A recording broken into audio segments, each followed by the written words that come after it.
একালত মাহে 1500 টকা হাজিৰাৰে ঝাড়ু মৰা কাম কৰিছিল এগৰাকী যুৱকে। সেই যুৱকজনে পদপথত শাক পাচলিৰ ব্যৱসায়ও কৰিছিল। পৰৱৰ্তী সময়ত ভোডাফোন কোম্পানীত কাম কৰিছিল আৰু কোম্পানীত কাম কৰি থকা অৱস্থাতে দিনৰ ভাগত কাম কৰে, নিশাৰ ভাগত আহি দৌৰি থাকে আৰু দৌৰি দৌৰি এটা সময়ত অনুশীলন কৰাৰ পিছত CRPFত চাকৰি লাভ কৰিবৰ কাৰণে সক্ষম হৈছে সেইগৰাকী যুৱকে। লখিমপুৰৰ বিহপুৰীয়াৰ উৰিয়ামপাৰাৰ উপেন দত্তৰ কাষত মই উপস্থিত আছোঁ আৰু উপেন দত্তই বৰ্তমান সময়ছোৱাত কাশ্মীৰত CRPFত কৰ্মৰত। জীৱন সংগ্ৰামৰ কথাখিনি পাতিবৰ কাৰণে আৰু উপেন দত্তৰ পৰা কেনেকৈ আজিৰ প্ৰজন্মই অনুপ্ৰেৰণা লাভ কৰিব পাৰে সেয়া জানিবৰ কাৰণে চেষ্টা কৰিম। আৰু মই উপেন দত্তৰ উৰিয়ামপাৰাৰ যি ঘৰ সেই ঘৰত উপস্থিত হৈছোঁ। পিতৃ মাতৃ একমাত্ৰ পুত্ৰ উপেন দত্ত। এটা সময়ত আৰ্থিক দৈন্যতাৰ কাৰণে আনৰ দোকানত ঝাড়ু মৰা কাম কৰিবলগীয়া হৈছিল উপেন দত্তই আৰু এইগৰাকী উপেন দত্ত আজিৰ তাৰিখত কাশ্মীৰত কৰ্মৰত হৈ আছে CRPFত আৰু কাশ্মীৰৰ পৰা এতিয়া ছুটিত ঘৰলৈ আহিছে। গতিকে এই সময়খিনিত আমি উপেন দত্তৰ লগত কথা পাতিম। পিতৃ মাতৃ আছে, তেখেতসকলৰ পৰাও জানিবৰ কাৰণে চেষ্টা কৰিম কিমান কষ্টৰ মাজেৰে তেখেতে চাকৰিটো লাভ কৰিলে আৰু চাকৰিটো লাভ কৰাৰ পিছত এতিয়া ভাল খবৰটো হৈছে যে উপেন দত্তই সৰু সুৰা কিছু ব্যৱসায়ো কৰি আছে, ঘৰটো এতিয়া বনোৱা আৰম্ভ কৰিছে। পিতৃ মাতৃৰ মুখত এতিয়া সন্তুষ্টিৰ হাঁহি নিজৰ পুত্ৰক লৈ। যদিও কাশ্মীৰত কৰ্মৰত হৈ আছে, প্ৰত্যেকটো দিনেই পিতৃ মাতৃৰ কাষত থকা যেন অনুভৱ কৰে উপেন দত্তই। গতিকে মই কথা পাতিবৰ কাৰণে চেষ্টা কৰিম। প্ৰথমে আপোনাক স্বাগতম জনাইছোঁ সত্যলৈ।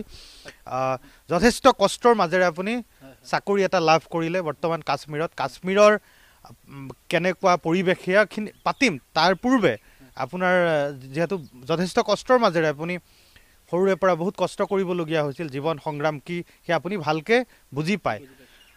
আমি যিটো গম পালোঁ এটা সময়ত আপুনি হাজিৰা কৰিবলগীয়া হৈছিল, কি হৈছিলে কওকচোন কেনেকৈ? মানে মই 2011 চনত মই ঝাৰু মাৰিছিলোঁ বঙালমাৰ এখন দোকানত মানে। আৰু তাৰ আগত মই নাৰায়ণপুৰত কাম কৰিছিলোঁ 1400 টকাত। 1400 টকাত অহা যোৱা কৰিছিলোঁ। ভোডাফোনত কাম কৰিছিলোঁ প্ৰথমতে।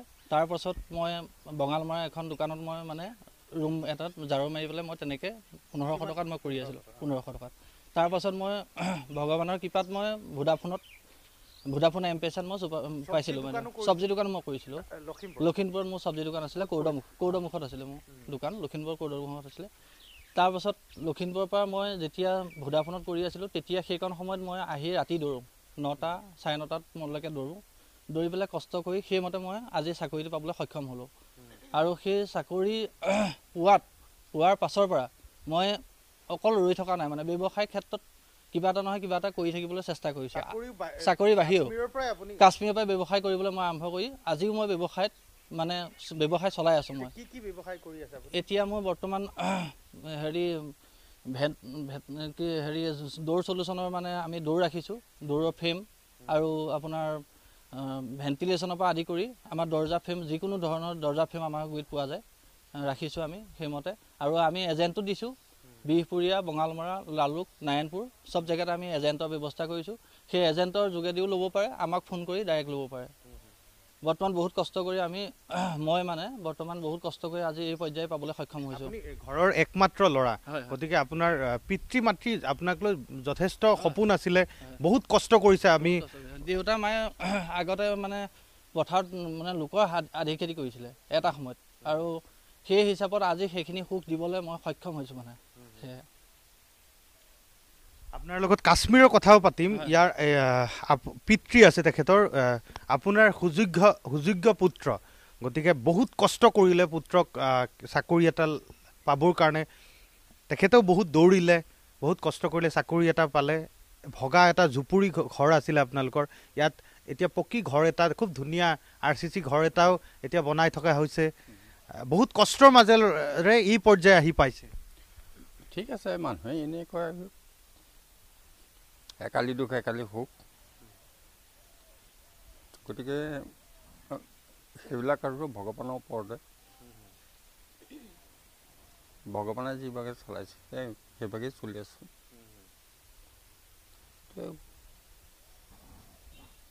আৰু কি ক'ম আৰু, ক'বলগীয়া নাই এইখিনি। এতিয়াতো আপোনাৰ ল'ৰা ডিফেন্সত কৰে, CRPFত কৰে।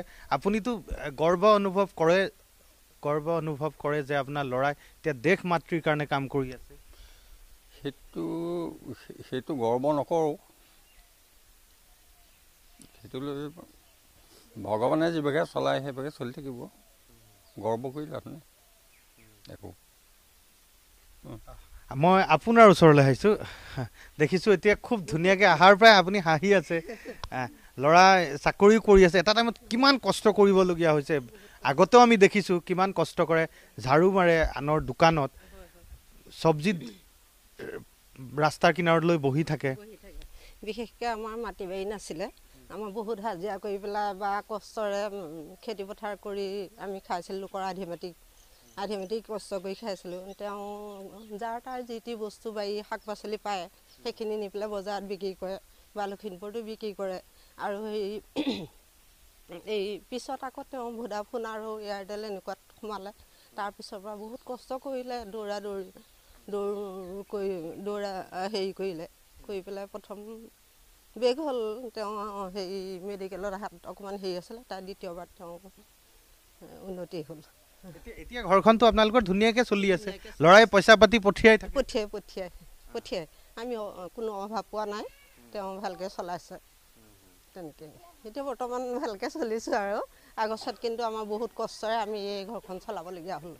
আমিও লোকৰ আধি খেতি কৰোঁগৈ, তেনেকৈয়ে ঘৰ চলালোঁ। এতিয়া বৰ্তমান অকণমান ভালেই দেখিছোঁ বাৰু, চলিছোঁ আৰু। এয়া হৈছে দুগৰাকী সৌভাগ্যৱান পিতৃ মাতৃ আৰু তেওঁলোকৰ সুযোগ্য পুত্ৰ এতিয়া দেশ মাতৃৰ কাৰণে কাশ্মীৰত এতিয়া কৰ্মৰত হৈ আছে CRPFত। কৈছোঁৱে যে উপেন দত্তৰ কাষত আমি আছোঁ, কেনেধৰণে কঠোৰ জীৱন সংগ্ৰাম কৰিবলগীয়া হৈছিল আৰু অৱশেষত চাকৰি এটা লাভ কৰিছে আৰু পিতৃ মাতৃৰ মুখত স্বাভাৱিকতে এতিয়া সন্তুষ্টিৰ হাঁহি। মই আপোনাৰ কাষলৈ আহিছোঁ পুনৰ, কাশ্মীৰৰ কথা পাতিব বিচাৰিছোঁ। আপুনি কাশ্মীৰত আছে, ইয়াততো এতিয়া যথেষ্ট ঠাণ্ডা পৰিছে অসমত। কাশ্মীৰত কি হৈ আছে? কাশ্মীৰত বৰফ, তো আপুনি ইয়াত আহি কি পাইছে? গৰম দিনেই লাগি আছে মানে এতিয়া ইয়াত 22-23 ডিগ্ৰী চেলচিয়াছ চলি আছে, তাত -7 আৰু 8। এইটো হিচাপত প্ৰায় 30 ডিগ্ৰী ওপৰত চেলচিয়াছত তাত ঠাণ্ডা হৈ আছে, আৰু তাত বৰফ এনি টাইম পৰি আছে। আৰু আমি তাত মানে কি ভাতটো খোৱাৰ সময়ত এনেকুৱা লাগে মানে ভাত কিয় খাবলৈ মাতিছে ভাত খাবলৈ, বা ভাত খোৱাৰ সময়তো আমাৰ ভয় লগা হৈ যায়। এনেকুৱা হয় মানে কি হয়, আমি চব্জি গৰম পানীত থৈ পেলাই কাটিবলগীয়া হয় তাত। আৰু পানী আমি যদি ঠাণ্ডা পানী লৈ যাওঁ মুখ ধুবৰ কাৰণে, সেই পানী বৰফ হৈ যায় লগে লগে, এনেকুৱা অৱস্থা। আৰু বাকীটো আৰু কাপোৰ কানি শুকুওৱা মেলাক লৈ কিমান অসুবিধা, কিন্তু চৰকাৰে চেণ্ট্ৰেল গভৰ্ণমেণ্টে বহুতখিনি সুবিধা দিছে আমাক, সেই হিচাপে আমি চলি আছোঁ। কিন্তু পাব্লিকৰ কাৰণে বহুত প্ৰব্লেম। আৰু সেই হিচাপত আমাৰ অসমতো একো ঠাণ্ডাই নাই, ঠাণ্ডাটো অনুভৱটো আমাৰ একেবাৰে টোটেলি নাই। খালী কাপোৰে এনেকৈ সাধাৰণ টি-চাৰ্ট এটা পিন্ধিও আমি ঘূৰি ফুৰিব পাৰোঁ, একো অসুবিধা নাই। কাৰণ তাত বৰফত থাকি সেইটো অভ্যাস হৈ গ'ল, আৰু এইটো ইয়াৰ কাৰণে ঠাণ্ডাটো একদম নৰ্মেল হৈ গ'ল। বাকী তেনেকুৱা একো হেৰি নাই। আৰু ভাল লাগিছে, যথেষ্ট ভাল লাগিছে। ফৌজৰ চাকৰি কৰি বহুত ভাল লাগিছে।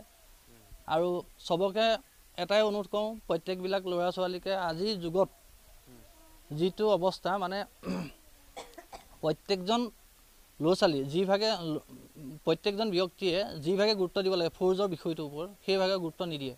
প্ৰথম কথা, এটা চেণ্ট্ৰেল গভৰ্ণমেণ্টৰ চাকৰি হয়, সেই হিচাপত গুৰুত্ব যদি দিয়া হয়, দেশখনৰ লগতে অসমখনৰো বহুত উন্নতি। GDP পৰা আদি কৰি যিখিনি সকলোখিনিৰ কাৰণে অসমত বহুত উন্নতি হয়। কিন্তু সেই গুৰুত্বটো দিব লাগে, কাৰণ ফৌজৰ চাকৰি বহুত ভাল চাকৰি। ক'বলৈ বাহিৰৰ পৰা বহুত বেয়া, কিন্তু শুনিবলৈ বেয়া, কিন্তু বহুত ভাল চাকৰি। কাৰণ সকলোবিলাক সুবিধা পোৱা যায়, আৰু লগতে ঘৰখনটো ঘৰখনেই।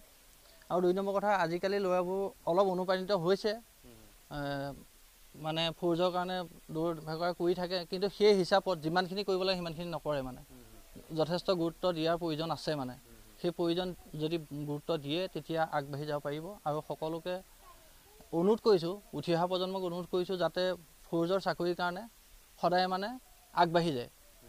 কাৰণ বেলেগ চাকৰিতকৈ ফৌজৰ চাকৰিত গুৰুত্ব দিয়াটো বেছি ভাল। মানে মই আপোনাক শুভেচ্ছা জ্ঞাপন কৰিছোঁ। পুনৰ আপুনি কাশ্মীৰলৈ উভতি যাব, আপোনাৰ দিন ভাল হওক, আৰু তাত খুব ভালদৰে আপোনাৰ চাকৰিকাল সম্পূৰ্ণ কৰক। এইগৰাকী উপেন দত্ত, লখিমপুৰৰ বিহপুৰীয়াৰ উৰিয়ামপাৰা। আৰু উপেন দত্তৰ জীৱন সংগ্ৰামৰ কাহিনী এইকাৰণেই আমি আপোনালোকক দেখুৱাইছোঁ যে যিসকল উঠি অহা প্ৰজন্ম যুৱক যুৱতী আছে, তেওঁলোক অনুপ্ৰাণিত হ'ব। যিসকলে সৰু সৰু কথাতে মন বেয়া কৰে, কিছুমান নল'বলগীয়া কামো কৰে, নকৰিবলগীয়া কামো কিছুমান কৰে, সহজ ধনৰ পিছত ঘূৰি ফুৰে কিন্তু ইয়াৰ বিপৰীতে কিন্তু উপেন দত্তই যথেষ্ট কষ্ট কৰিবলগীয়া হৈছিল মই কৈছোঁ যে হাজিৰা কৰিবলগীয়া হৈছিল পিতৃ মাতৃয়ে আনৰ মাটি আধিত কৰিবলগীয়া হৈছিল আৰু যথেষ্ট কষ্টৰ মাজেৰে এটা সময়ত তেখেতে অনুশীলন কৰিছে দৌৰিছে আৰু শেষত চাকৰিটো লাভ কৰিবৰ কাৰণে সক্ষম হৈছে বৰ্তমান কাশ্মীৰত কৰ্মৰত এইগৰাকী উপেন দত্তৰ জীৱন সংগ্ৰামৰ কাহিনী আপোনালোকক শুনোৱাৰ কাৰণে চেষ্টা কৰিলোঁ